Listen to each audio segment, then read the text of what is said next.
I first became interested in Doctor Who at around about the age of 5. My mother had told me about the programme, about this man who travels in a time machine in the shape of a police box, and she also told me about the terrifying Cybermen, which she found quite frightening herself. So I watched the programme and continued to watch it until Tom Baker left. I specifically recall Tom falling from the radio telescope. To me, my doctor was dying and I was terribly upset. It was the first regeneration scene I'd experienced. And it upset me so much that I just couldn't buy into Peter Davison's Doctor at the time. My interest in the programme diverted then to the Target novelisations. I wasn't a great reader, and so reading these greatly improved my reading ability. But I didn't watch the programme again until Colin Baker's last season, at around the same time when I also started collecting the VHS releases. And then I continued to watch the programme until it was taken off air. I then moved over to collecting the DVD releases until the programme returned in 2005. This would be the most happiest time of my life, and not only had my favourite programme returned to the screen, but I'd also met my wife-to-be, Paula. Paula was instantly converted to Doctor Who, and if it wasn't for Paula, I probably wouldn't have had the chance to meet my childhood hero, Tom Baker. Paula was good at arranging weekends away to various Doctor Who conventions and exhibitions.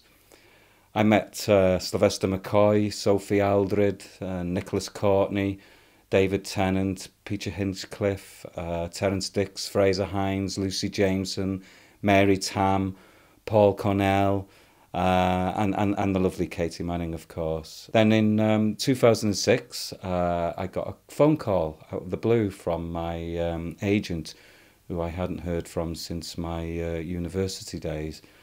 And they were checking to see if I was available for some filming in Yorkshire. So I said no, but I cheekily asked if they did extras for Doctor Who, and she said yes. So I asked, I'd like to do that. So a week went by and I get a phone call, and they wanted to book me as a continuity artist for the Doctor Who episode, The Lazarus Experiment, for several nights filming at the Assembly Building in Cardiff and the Welsh Museum.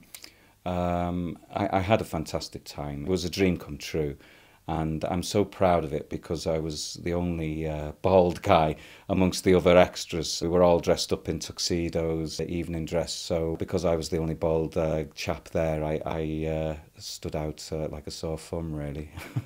I'm not one for collecting mass-release Doctor Who merchandise, so I often had to smile through gritted teeth at Christmas time when people bought me the latest toy releases.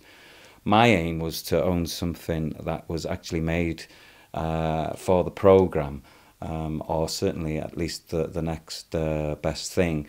So when Millennium FX released their replica Cyberman heads made from the original moulds, I must say it was on my wish list. But sadly, by the time I saved all my pennies up, they'd discontinued this venture, and I lost out.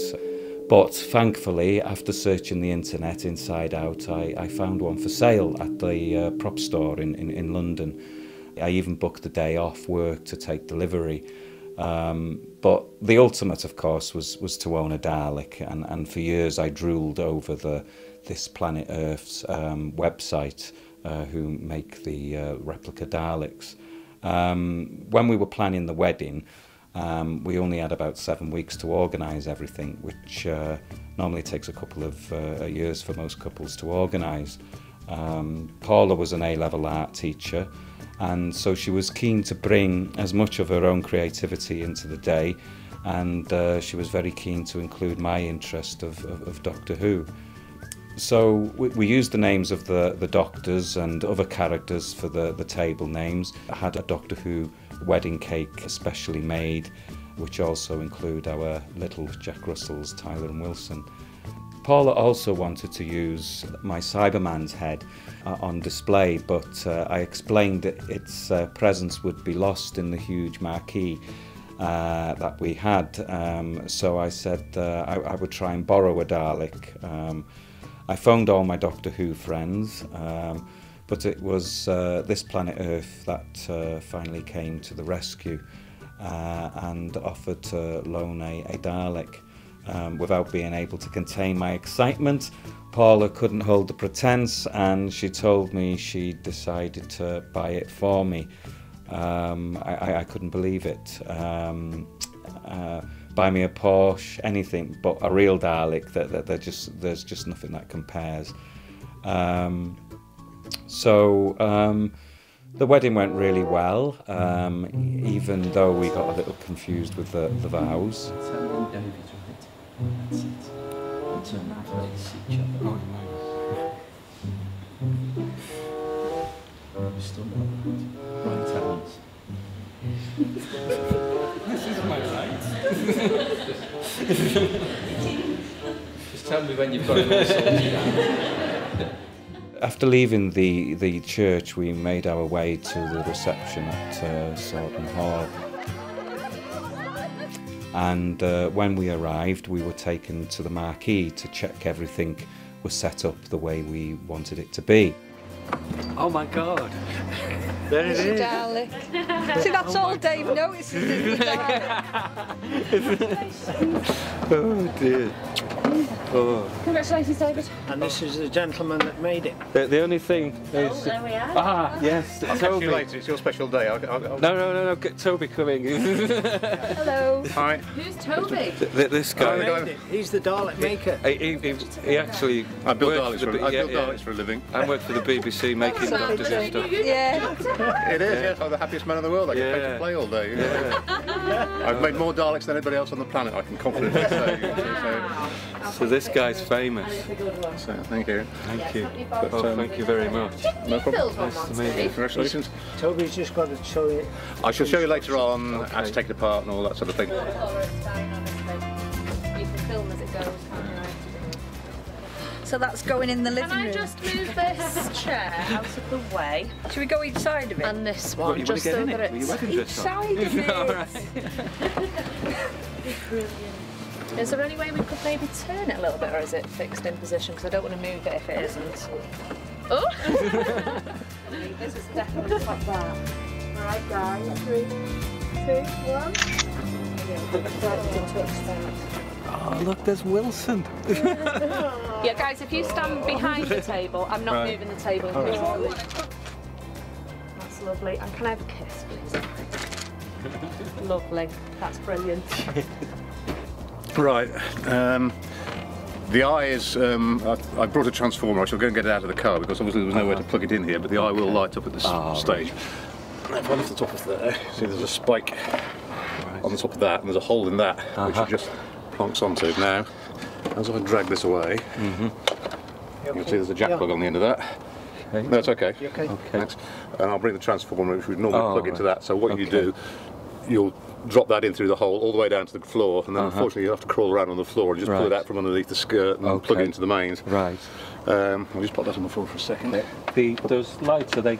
I can connect them to something as well, can I? When you get a voice box, if you order a voice box, they'll be connected to that.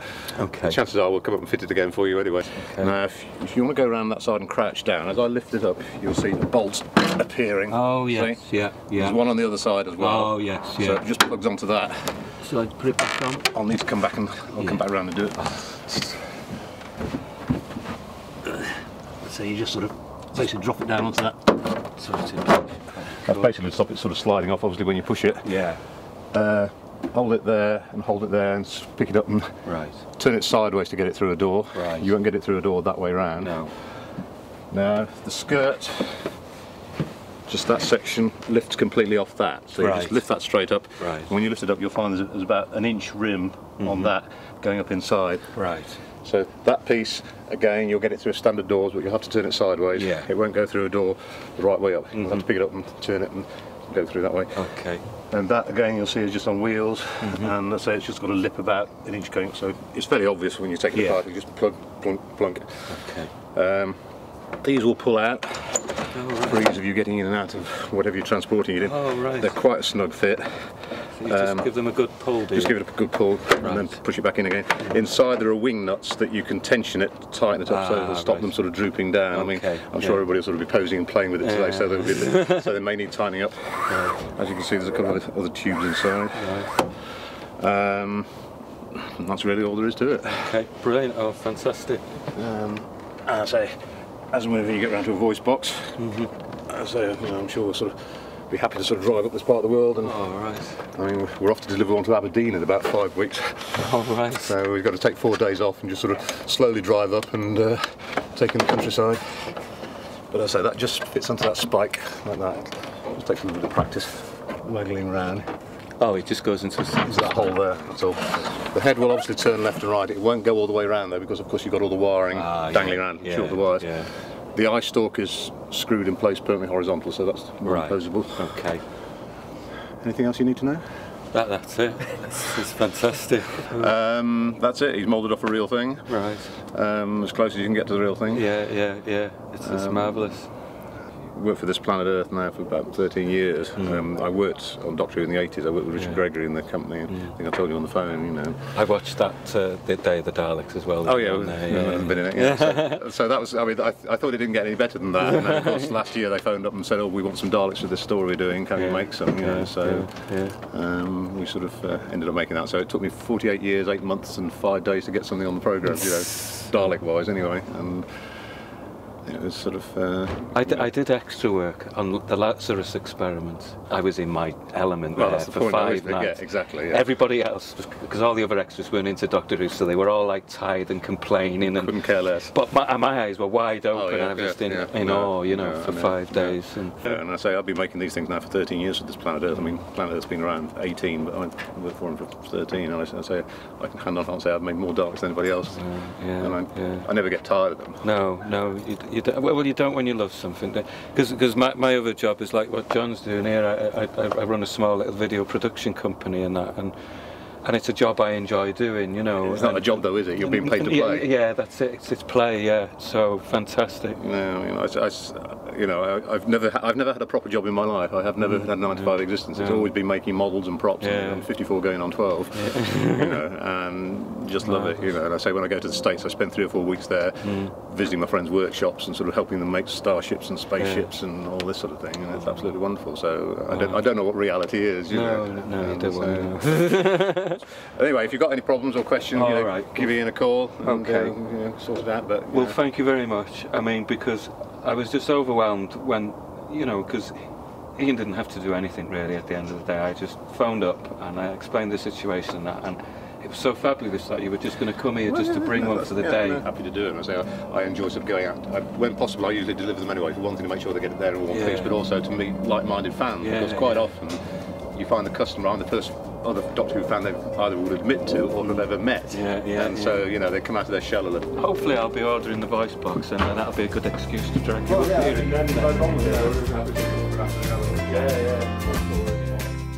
The Dalek now stands proudly in the living room, which brings great amusement when seeing the surprise and shock on new visitors' faces. Their jaws drop and cannot quite believe what they are seeing. Paula was an amazing woman, and had I never met her, it is very unlikely I would have had all of my Doctor Who dreams come true, meeting Tom Baker and many other cast members. And I certainly would never have had the chance to actually appear in the programme. She definitely made a massive impact on my life and gave me the best ever present any Doctor Who fan can ever dream of.